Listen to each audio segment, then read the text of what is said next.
Hi hello வணக்கம் மக்களே. இன்றைக்கி நம்ம ரிவ்யூ சேனலில் அடியே படத்தோட ரிவ்யூவை பார்க்க போகிறோம். வாங்க பார்க்கலாம்.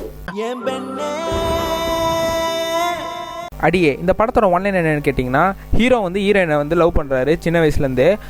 அவர் ஸ்கூல் படிக்கும்போதே இந்த பொண்ணை வந்து லவ் பண்ணும்போது அவர் வந்து இந்த லவ் போய் சொல்லான்ற போது அப்போ வந்து நிறைய சந்தர்ப்ப சூழ்நிலைகளால் இந்த லவ்வை சொல்ல முடியாமல் போயிடுது. ஹீரோ வந்து ஒரு ரொம்ப வருஷம் கழித்து இந்த ஹீரோயினை பார்க்குறாரு திரும்பி. அப்போ பார்க்கும்போது ஹீரோயின் வந்து பெரிய பாடகியாக இருக்காங்க. அதனால் வந்து ஹீரோவால் லவ் சொல்ல முடியாதனால அவர் வெக்ஸ் ஆகி தண்ணி அடிச்சுட்டு மட்டையார் ஒரு நாள். அப்போ மட்டையாகி அடுத்த நாள் எந்திரிக்கும் போது அவர் வந்து பேரலல் யூனிவர்ஸ், அதாவது வந்து இன்னொரு ரியாலிட்டிக்கு போயிடுறாரு. இன்னொரு ரியாலிட்டியில் போய் பார்க்கும்போது அந்த ஹீரோயினை ஒருத்தங்க லவ் பண்ணார்ல, அதே ஹீரோயினை வந்து கல்யாணம் பண்ணி இவர் வந்து பெரிய மியூசிக் டைரக்டராக இருக்கார். இந்த ரியாலிட்டியில் வந்து ஒரு ஏழையாக இருக்கார், அந்த ரியாலிட்டியில் வந்து பெரிய மியூசிக் டைரக்டராக இருக்கார். இந்த ரியாலிட்டிக்கு எப்படி வந்தார், அவருக்கு அதுக்கப்புறம் என்னென்ன வாழ்க்கையில் என்ன நடந்ததுன்றது தான் இந்த படத்தோட மீதி கதைன்னு சொல்லலாம். என் லைஃபோட ஃபர்ஸ்ட் ஒன் சைட் லவ். படத்தோட பாசிட்டிவ்லேருந்து ஆரம்பிச்சிடலாம். அந்த படத்தோட ஃபஸ்ட்டு பாசிட்டிவ்னு கேட்டிங்கன்னா அது வந்து படத்தோட கான்செப்ட் தான். ஏன்னு கேட்டிங்கன்னா, ஆல்டர்னேட்டிவ் ரியாலிட்டின்ற கான்செப்ட்லாம் வந்து இங்கிலீஷ் படத்தில் தான் நிறைய எடுத்திருக்காங்க. தமிழ் படத்தில் வந்து புதுசாக இந்த ஆல்டர்னேட்டிவ் கான்செப்டை கொண்டு வந்தால் இந்த படத்தோட பாசிட்டிவ்னே சொல்லலாம். நிறைய ஃபேன்ஸை வந்து இந்த படத்தை இழுக்கிறது காரணமே இந்த ஆல்டர்னேட்டிவ் கான்செப்ட்ன்றது தான், மல்டிவர்ஸ் கான்செப்ட். இந்த கான்செப்ட் வந்து நிறைய பேருக்கு புரியாமல் இருக்கலாம். இங்கிலீஷ் படம் பார்க்காதவங்க, ரேராக படம் பார்க்குறவங்களுக்குலாம் இந்த படம் வந்து ஒரு புரியாத படமாகவே இருக்கும்.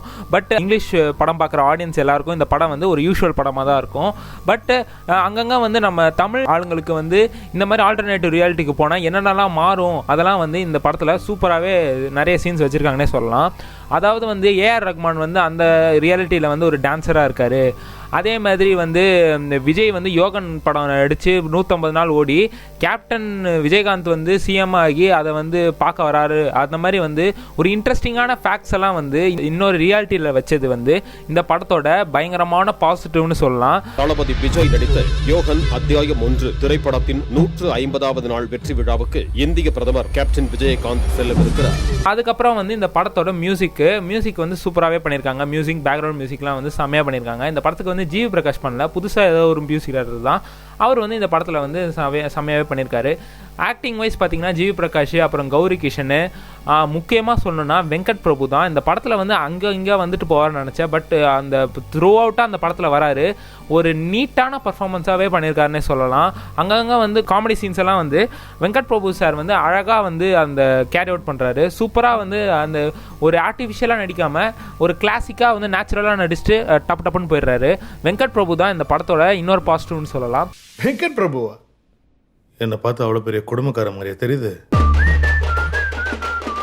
இவ்வளோ வருஷம் இண்டஸ்ட்ரியில் இருந்துட்டு டக்குன்னு Venkat is a psycho man. அவன் எல்லா ஆர்டிஸ்டையும் வந்து நடிப்பு வரலன்னா அடிச்சு கொடுமைப்படுத்துவான்னு கேள்விப்பட்டேன். என்னடா எதுவுமே பேசாமல் பிளாக் அவுட்லேயே வச்சுருக்கானே பார்க்குறீங்களா? இப்படி தாங்க இந்த படத்துலையும் வந்து நிறைய பிளாக் அவுட் சீன்ஸ் வந்து வச்சுருக்காங்க. இன்னொரு ரியாலிட்டிக்கு போகும்போது ஒரு அந்த பிளாக் அவுட், அதாவது வந்து எதுவுமே போடாமல் அந்த தேட்டரில் வந்துட்டு பிளாங்காகவே வச்சிடுறாங்க. அதுதான் இந்த படத்தோட நெகட்டிவிட்டினே சொல்லலாம். ஏன்னா வந்து படத்தில் வந்து அங்கங்கே வச்சா பரவாயில்ல, நிறைய சீன்ஸ் வந்து இந்த பிளாக் அவுட் சீன்ஸ் வச்சுருக்காங்க. இப்போ இங்கேருந்து ஹீரோ வந்து இன்னொரு இடத்துக்கு போகிறாரு, இன்னொரு ரியாலிட்டிக்கு போகிறாருன்னு சொல்கிறதுக்கு இந்த பிளாக் அவுட் சீன்ஸை யூஸ் பண்ணியிருக்காங்க. அதுதான் இந்த படத்தோட நெகட்டிவிட்டின்னு சொல்லலாம். ஏன்னா வந்து இந்த படம் பார்த்துக்கிட்டே இருக்கும்போது நிறைய பிளாங்க் சீன்ஸ் வச்சா ஒரு இரிட்டேஷன் வரும்ல, அதை வந்து இந்த படத்தை வந்து உண்டாக்கிடுச்சுன்னே சொல்லலாம்.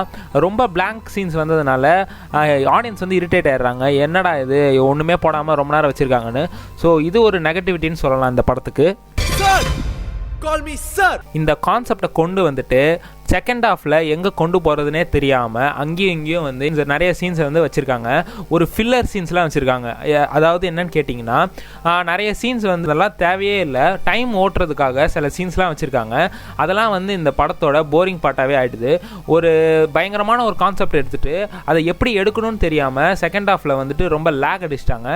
ஸ்க்ரீன் பிளே வந்து ரொம்ப ஸ்லோவாகிடுச்சு. ஃபஸ்ட்டு ஒரு 30 நிமிஷம் வந்து பயங்கர பரபரன்னு போன ஸ்க்ரீன் பிளே, அதுக்கப்புறம் வந்து ரொம்ப ஸ்லோவாகி அப்புறம் செகண்ட் ஆஃப் கிளைமேக்ஸ்லாம் ரொம்ப டெத் ஸ்லோவாகிடுச்சு. கிளைமேக்ஸ்லாம் எப்படி முடிக்கணும்னு தெரியாமல் கன்ஃபியூஸாக வந்து அவங்க ஒரு கிளைமேக்ஸை வச்சு முடிச்சிட்டாங்க. அதான் இந்த படத்தோட நெகட்டிவிட்டி. ஸ்க்ரீன் பிளே தான் இந்த படத்தோட நெகட்டிவிட்டினே சொல்லலாம். அதுவும் இல்லாமல் வந்துட்டு ஆல்டர்னேட் ரியாலிட்டிக்கு போயிட்டு அதில் வந்து ஒரு விஷயத்தை மாற்றுறாங்க அப்படின்னு ஒன்று வைக்காமல், லவ் பண்ணுறதுக்காக இந்த ஹீரோ போகிறாரு, அந்த பொண்ணை கரெக்ட் பண்ணுறதுக்காக இந்த ஆல்டர்னேட் ரியாலிட்டி போகிறாருன்னு சொல்கிறது வந்து ஒரு சாதாரண படமாகவே ஆயிடுது. இந்த மாதிரி ஒரு டைம் ட்ராவல் மாதிரி ஒரு மிஷின் வச்சுட்டு ஒரு லவ் பண்ணுறதுக்காக இந்த ஆல்டர்னேட்டிவ் டிவைஸை யூஸ் பண்ணுறதுலாம் வந்து அநியாயமாக இருந்தது. ஸோ இந்த லவ்வை வந்து மெயின் கான்செப்டாக வைக்காமல் வேறு ஏதாவது மெயின் கான்செப்டாக வச்சுருந்தா கண்டிப்பாக இந்த படம் வந்து ஒரு பயங்கரமான படமாகவே இருக்கும். அங்க ஏதாவது ஒரு 4-5 பேர் சேர்ந்து ஒரு ஐபிஎல் பணத்தை கொள்ளடிச்சிங்க, ஒரு மாநாட்டில் சிஎம் டைம் லூப்ல போய் காப்பாத்துறீங்க, இந்த மாதிரி ஏதாவது இன்டெலிஜென்ட்டா பண்ணிருக்கலாமேடா. படத்தோட மொத்த கான்செப்ட் என்னன்னு கேட்டிங்கன்னா, ஹீரோ வந்து ஹீரோயினை லவ் பண்ண வைக்கிறதுக்காக மல்டிபிள் ரியாலிட்டிக்கு போகிறாரு, அதாவது பேரலல் யூனிவர்ஸுக்கு போயிட்டு வராரு.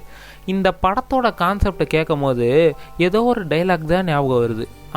இந்த டைலாக் தான், I love you in every universe. But இந்த படத்தை வந்து ஒரு க்ளீன் என்டர்டெய்னரு, ஒரு ஸ்க்ரீன் பிளே ஸ்லோ தான், பட் பார்க்கும்போது ஒரு புதுசாக இருக்கும்.